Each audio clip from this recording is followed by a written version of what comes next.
hvordan jeg selv gik fra at være bange for fiasko til at omfavne det. De største virksomheder den dag i dag, de startede også op med et fundament, der ikke var færdigt. De vidste, de skulle lave fejlene, og nogle gange så det rigtig sort ud, før de fik lov at smage succesen. Forskellen er, at de vidste på forhånd, at de skulle lave en masse fejl, og komme igennem de her fejl og lære af dem.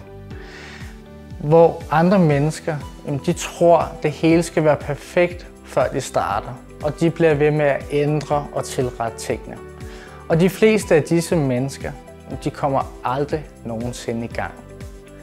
Fejlene, det er en stor del af succesen. Det er der, hvor vi lærer af dem. Vi laver kun fejlene én gang.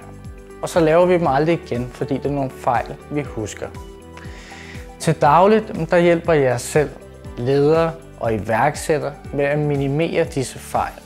Fordi jeg har selv mærket igennem mine konkurser og det manglende overblik, dårlig økonomi, hvad det gjorde ved mig og ikke mindst mit helbred.